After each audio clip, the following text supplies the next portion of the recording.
For the next 30 days, if you truly want to transform your life, if you genuinely wish to cut through the noise of confusion and hesitation and move forward with clarity, then you must learn to think like a Stoic. Not just to read their words, but to live them, breathe them, and let them whisper reason in moments when chaos tries to claim your mind. Life, as it is presented to us, is not a series of random accidents, but a continuous flow of opportunities masked as obstacles and challenges disguised as mirrors showing us who we truly are.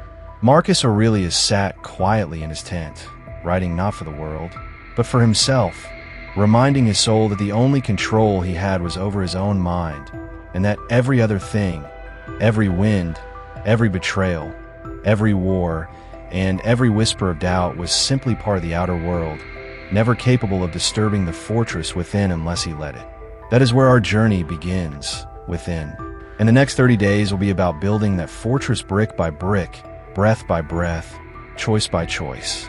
Each morning, rise not like someone rushing to chase the world, but like a commander entering the battlefield of the day with armor forged from awareness. Start with the first weapon of the Stoic warrior, the pause.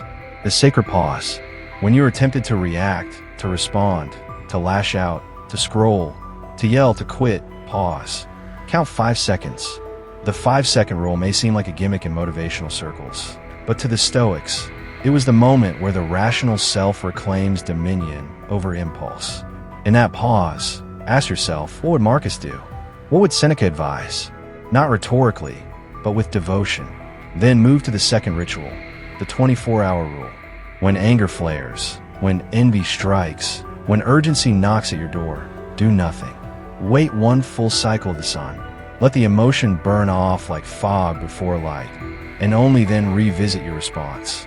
Most problems dissolve when time is allowed to breathe, but we rarely give it that grace. Over the next 30 days, every decision you face must pass through the crucible of contemplation. Imagine you could float above your life, as the Stoics often advised, with a view from above meditation. See yourself not as you are now, but as a speck in the fabric of time. Watch your choices ripple outward. Does this argument matter in 5 years? Does this job rejection define your worth? From that higher view, you reclaim perspective and rob chaos of its power. Then shift to another powerful exercise, role reversal. Imagine you're giving advice to a dear friend going through your exact situation. What would you say? How would you counsel them with love, logic, and wisdom? The distance from self often grants the clarity we withhold when we are wrapped in ego and fear. This practice disarms the emotional storms and restores still waters.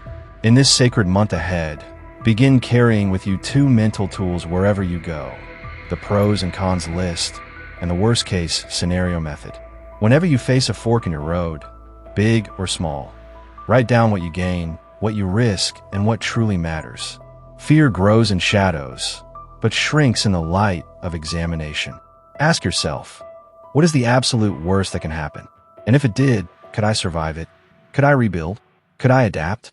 You'll find that 90% of your fears are phantoms of your mind.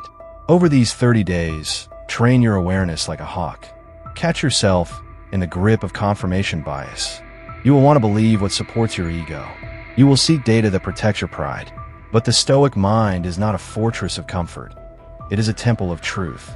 When you read, when you scroll, when you debate, ask yourself, am I seeking to understand or to defend? In understanding lies peace. In defense lies stagnation. And understand this above all. The Stoics never sought to escape life.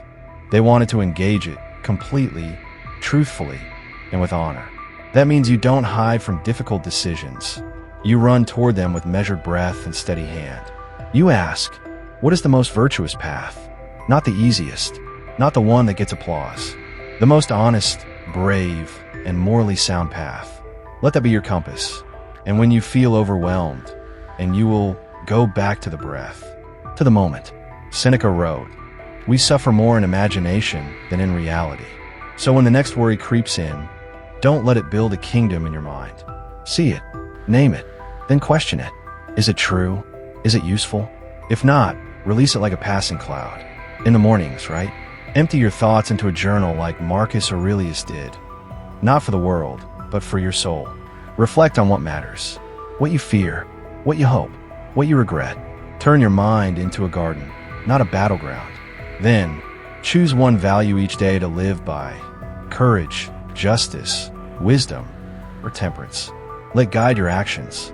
When tempted to speak without thought, choose silence. When tempted to win at any cost, choose justice. When tempted to indulge, choose moderation. When faced with risk, choose courage. Over 30 days, you will reshape your neural pathways, but not through massive change, through daily practice. Simple, invisible acts of choosing clarity over confusion, response over reaction, wisdom over impulse. At night, review your day. Where did you lose control? Where did you act nobly? Where could you improve tomorrow? Not with shame, but with curiosity. You are not trying to become perfect. You are becoming present, and presence is where all power lives. Remember this: your thoughts are not facts. Your emotions are not commands. Your past is not your prophecy. With each choice, you redefine who you are becoming. You are not at the mercy of life's storms. You are the sailor, the oarsman, the navigator, and your ship is your mind. Keep it steady. Guard the helm. These 30 days are not about achieving more. They're about aligning deeper. Realign with purpose. Realign with discipline. Realign with clarity. And from that inner clarity, let your outer world transform. Not through force, but through flow. The Stoics were not monks on mountaintops. They were emperors, soldiers, slaves, philosophers, living fully amidst life's noise. You too can walk into every room, into every moment, into every decision with the quiet certainty of a Stoic, steady, thoughtful, deliberate. Not because you know what will happen, but because you've trained yourself to meet anything that does. That is the gift of this path. And for the next 30 days, if you commit, not to perfection but to presence, you will see more than results. You will see a return to yourself, to the version of you that was never afraid, never lost, never broken, just buried beneath habits. And now, you will uncover it, with every breath, with every pause, with every principle lived, not read. This is your time. Make it count. And now, as the final rays of this journey begin to dip beneath the horizon of your soul, as the flickering flame of clarity you've ignited begins to cast light into the long-forgotten corners of your mind, take this moment, not as an ending, but as the beginning of an entirely new kind of life, one no longer ruled by reaction, by fear, by doubt, but anchored instead in the enduring serenity of awareness.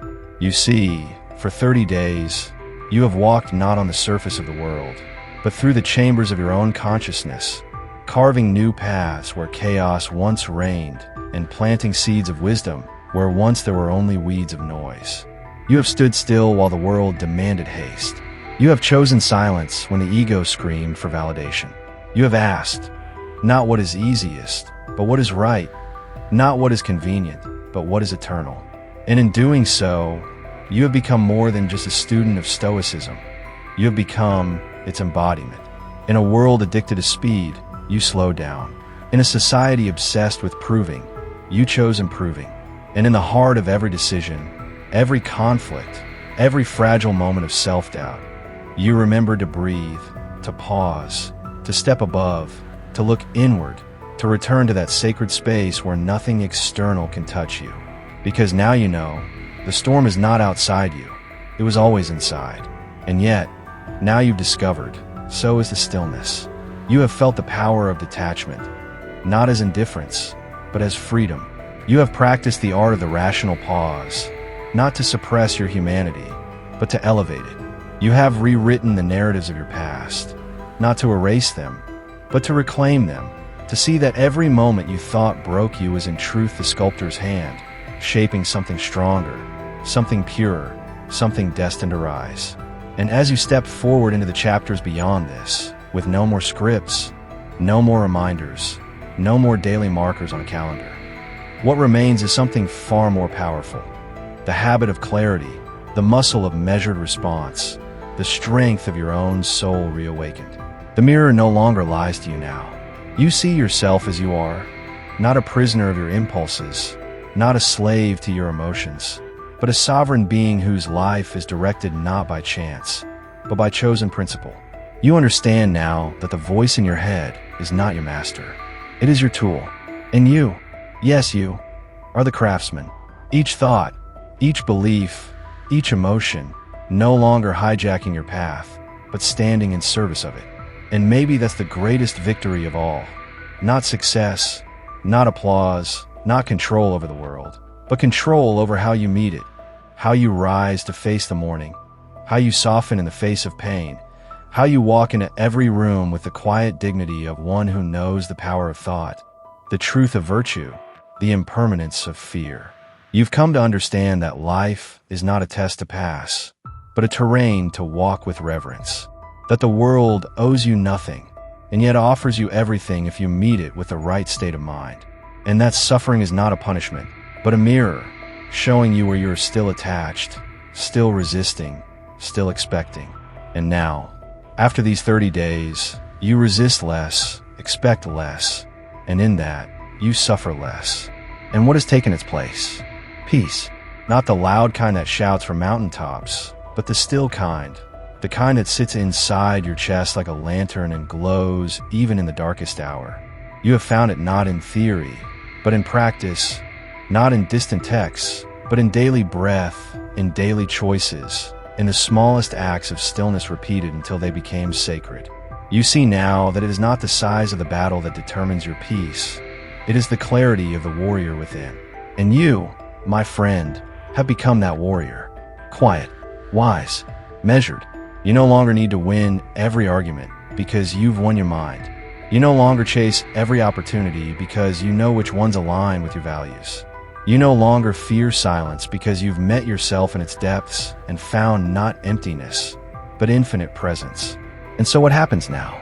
You walk on, not into perfection, but into presence, into a life where each breath is deliberate, each choice is examined, and each hardship is met not with panic, but with posture, with the upright spine of the Stoic, who stands not because the world is kind, but because his spirit is strong.